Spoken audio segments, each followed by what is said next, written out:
7월 17일 토요일 출애굽기 40장 1절부터 16절까지의 말씀입니다.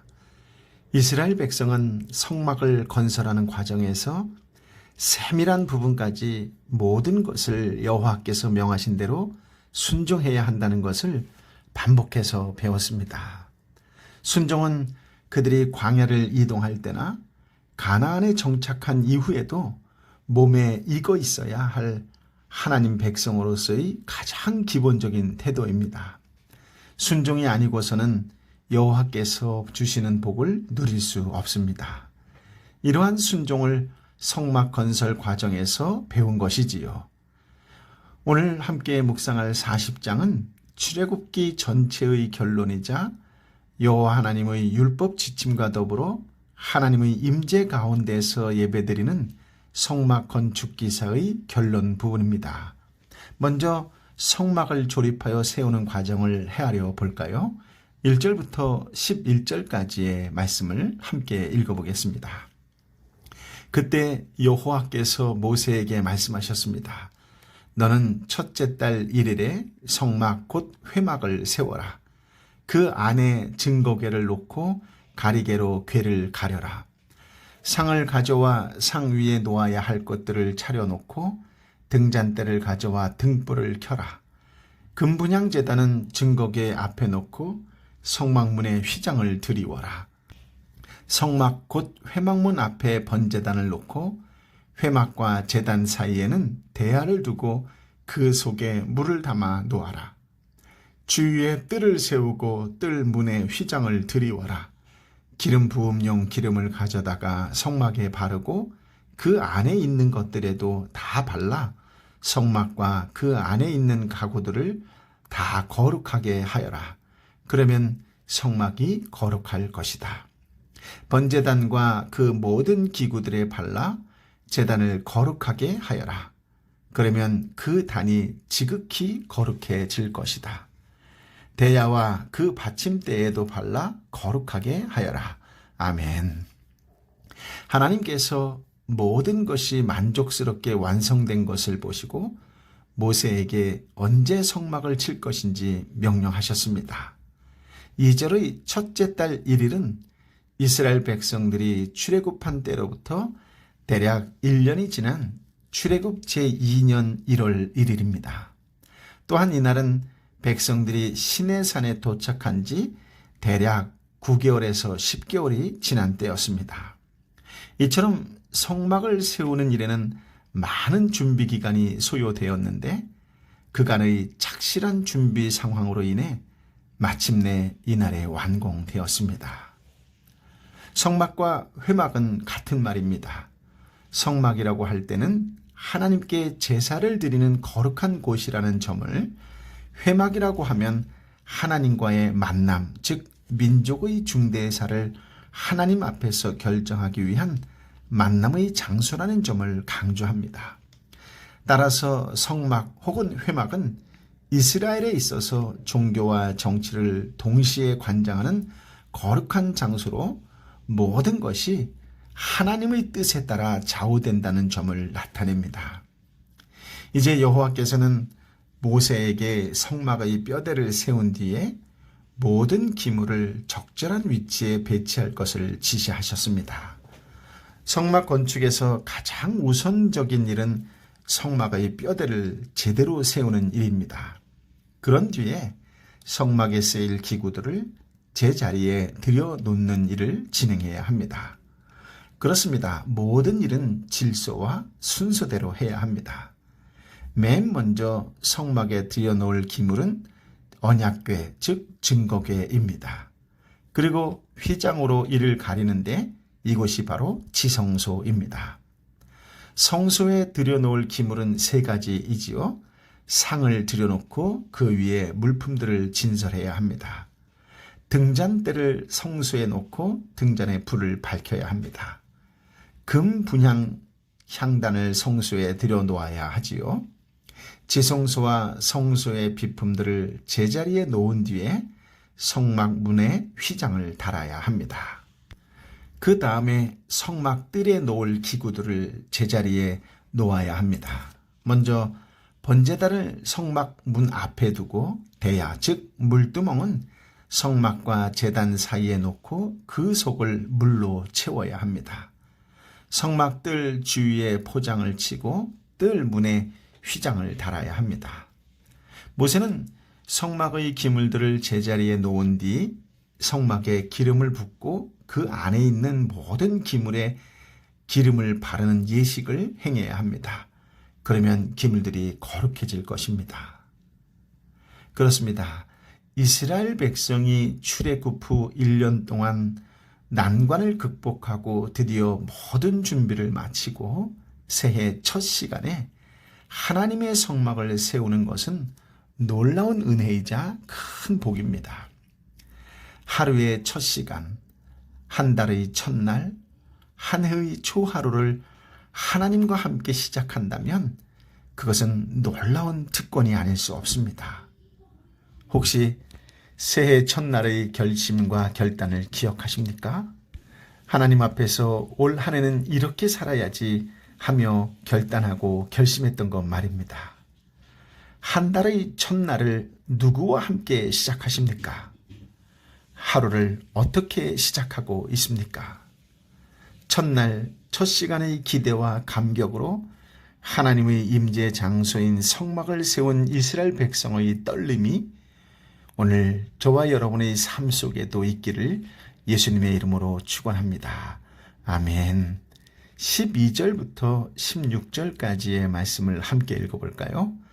아론과 그의 아들들을 회막문으로 데려와서 물로 씻겨라. 그러고 나서 아론에게 거룩한 옷을 입히고 기름을 부어 거룩하게 해 제사장으로 나를 섬기게 하여라. 아론의 아들들을 데려와 그들에게 겉옷을 입혀라. 그 아버지에게 기름 부었듯이 그들에게도 기름을 부어 그들도 제사장으로 나를 섬기게 하여라. 그들에게 기름 부음으로써 제사장직이 대대로 그들에게 영원히 계속될 것이다. 모세는 여호와께서 그에게 명령하신 모든 것대로 했습니다. 아멘. 모세는 하나님의 지시대로 성막 안의 기구들에 기름을 발랐습니다. 그리고 성막에서 사역할 제사장들을 회막문으로 데려다가 물로 씻기고 제사장 의복을 입히고 기름을 부어 그 직분을 행하게 했습니다. 회막문은 성막문을 말하지요. 원래 회막은 성막이 지어지기 전에 지어진 임시 장막입니다. 하나님이 그곳에 구름 기둥으로 임재하셨고 모세가 백성들을 대표하여 그곳에서 하나님과 대면했습니다. 회막과 성막이 공통적으로 하나님의 임재의 장소였기 때문에 회막의 의미와 성막의 의미를 같이 사용하고 있습니다. 제사장들을 회막문에서 씻겼다라는 것은 하나님 앞에서 정결 의식을 행했다라는 것을 강조한 것입니다. 제사장들에게 기름을 부은 것은 어떤 의미일까요? 세 가지를 생각할 수 있는데요. 첫째는 하나님께 속한 자라는 의미입니다. 성막 사역을 할 제사장은 하나님이 선택하여 하나님의 속죄 사역을 위해 일반 백성들과 구별하였습니다. 둘째, 죄를 제거했다는 의미가 있습니다. 하나님의 속죄 사역을 위해 거룩하게 한 것이지요. 셋째, 성령이 임재했다라는 의미가 있습니다. 하나님의 속죄 사역을 위해 하나님이 그들에게 임하여 사역을 할 수 있는 직무를 수행할 수 있는 능력을 주신다는 의미가 있습니다. 그렇습니다. 성막에서 가장 중요한 것은 무엇일까요? 그렇습니다. 제사장입니다. 제사장들이 제 역할을 하지 못한다면 정교하게 만들어진 성막과 기물도 재구실을 할 수 없습니다. 그래서 성막 봉헌에 있어서 가장 중요한 순서는 제사장에게 기름을 부어 제사장 직분을 감당하도록 하는 것이었습니다. 하나님의 교회에서 가장 중요한 것은 건물도 조직도 프로그램도 아닙니다. 하나님을 섬기며 하나님의 일을 하는 사람들입니다. 사람을 세워서 사명을 감당하도록 격려하지 못하는 교회는 참된 주님의 교회가 아닙니다. 우리는 사람을 잘 세우고 그가 사명을 온전히 감당하도록 도와야 합니다. 하나님도 사람을 세워 일하신다는 사실을 잊지 말고 하나님의 사람을 세우는 일에 최선을 다합시다. 교회에서 열심히 사역하는 이유는 무엇일까요? 그렇습니다. 하나님과 사람들을 섬기기 위해서입니다. 결코 사역 자체가 목적이 되어서는 안 되지요. 이 같은 사실을 기억하며 교회 안에서나 교회 밖에서나 최선을 다해서 겸손히 섬기는 일꾼이 되시기를 예수님의 이름으로 축복합니다. 아멘. 아버지 하나님, 오늘도 참으로 귀한 말씀, 생명의 말씀으로 인도하여 주시니 감사합니다. 아버지 하나님, 성막을 건설하는 과정에서 오직 하나님께서 말씀하신 대로 순종했던 이스라엘 백성들을 들여다보면서 내 자신이 날마다 말씀 앞에 하나님께 순종하겠습니다라고 하는 결단을 새롭게 할 수 있도록 은혜 부어주셔서 감사합니다. 순종이 아니고서는 어떠한 상황과 환경 속에서도 하나님께 복을 받을 수 없다는 것을 알게 되었사오니 상황과 환경을 뛰어넘는 순종으로 하나님께서 주시는 복을 누리는 인생이 되게 하여 주옵소서. 주님께 받은 그 복, 그 은혜를 이 땅의 사람들에게도 나누어주는 축복과 은혜와 구원의 통로의 삶이 되게 하여 주옵소서. 오늘도 다시 한번 간절히 기도하고 또 기도하옵기는 중보자의 한 사람으로 바로 서기를 원합니다. 성령 하나님 기름 부어 주옵소서. 성령 하나님께서 주장하시는 대로 순종하는 그리스도인이 되고 중보하는 그리스도인으로 살게 하여 주옵소서.